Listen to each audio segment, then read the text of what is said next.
नमस्कार, मी प्रीती. मी मराठी लाईव्हच्या दुपारच्या बातमीपत्रांमध्ये तुम्हा सर्वांचं खूप स्वागत. मराठा आरक्षणाचा प्रश्न सध्या ऐरणीवर आला आहे. मनोज जरांगे पाटील यांच्या नेतृत्वात मराठा समाज आंदोलन करत आहेत. मराठा आरक्षणाबाबत निर्णय घेण्यासाठी मनोज जरांगे पाटील यांनी सरकारला मुदत दिली होती. या मुदतीमध्ये सरकारने याबाबत निर्णय घेतला नाही. त्यामुळे मनोज जरांगे पाटील आणि मराठा समाज आक्रमक झाला आहे. येत्या 20 जानेवारीपासून मागे हटायचं नाही अशी भूमिका मनोज जरांगे यांनी घेतली आहे. त्यासाठी मुंबईत आंदोलन केलं जाणार. या आंदोलनासाठी मनोज जरांगे यांनी मैदानाची मागणी केली आहे. पूजा अर्चा ज्या ठिकाणी होते तिथे मी सहसा जात नाही. देवधर्म, पूजा अर्चना यापासून मी जरा बाजूलाच असतो, असे 2 दिवसांपूर्वीच राष्ट्रवादी काँग्रेसचे अध्यक्ष शरद पवार यांनी म्हटलं होतं. यावेळी श्रद्धा हा प्रत्येकाचा वैयक्तिक विषय आहे, त्याला माझा विरोध नाही, असं त्यांनी स्पष्टीकरण दिलं होतं. त्यांच्या या वक्तव्यानंतर शरद पवार शिर्डीत आले, साईबाबांच्या चरणी लीन झाले. मग शरद पवार यांना घेरण्याची संधी हिंदू महासंघाचे अध्यक्ष आनंद दवे यांनी सोडली नाही.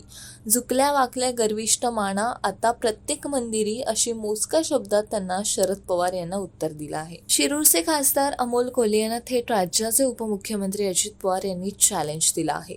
अमोल कोल्हे यांच्या विरोधात तगडा उमेदवार देणार आणि कोल्हे यांना पाडणार असा निर्धार अजित पवार यांनी बोलून दाखवला. त्यानंतर अनेक दावे प्रतिदावे करण्यात आले. अशातच आता अजित पवार गटाकडून पुन्हा एकदा अमोल कोल्हे यांच्यावर निशाणा साधण्यात आला आहे. अजित पवार गटाचे नेत्यांनी राज्याचे वैद्यकीय शिक्षण मंत्री हसन मुश्रीफ यांनी एक जुना प्रसंग सांगितला.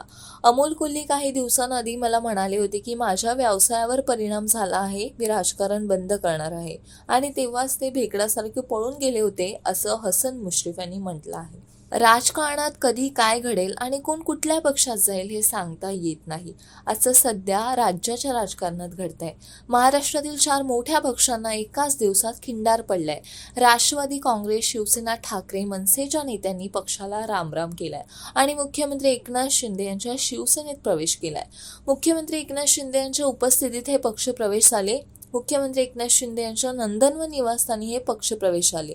निवडणुका अगदी काही महिन्यांवर आहेत. अशातच आता मोठ्या प्रमाणावर पक्षांतर होताना दिसत आहे.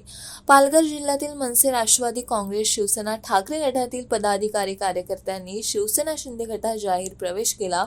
यावेळी इथे मुख्यमंत्री एकनाथ शिंदे देखील उपस्थित होते. अंडरवर्ल्ड डॉन दाऊद इब्राहिम विरोधात आता केंद्र सरकारने कठोर पावले उचलली आहेत. दाऊद इब्राहिम यांचे मूळ गाव असलेल्या रत्नागिरी जिल्ह्यातील खेड तालुक्यातील मुकंबे गावातील जमिनीचा लिलाव शुक्रवारी होणार आहे. खेड तालुक्यातील 4ही जमिनी दाऊद याची आई असिना बी हिच्या नावावर आहेत. जवळपास 4 वर्षापूर्वी या जमिनी जप्त करण्यात आल्या होत्या. साफेमा अर्थात स्मगलर फॉरेन एक्सचेंज मॅन्युप्युलेटेड ॲक्ट अंतर्गत केंद्र सरकारने दाऊदच्या स्थावर मालमत्तेवर टाच आणली. 5 जानेवारी 2024 रोजी हा लिलाव होणार आहे. दुपारी 2 वाजल्यापासून 3:30 वाजेपर्यंत हा लिलाव होणार आहे.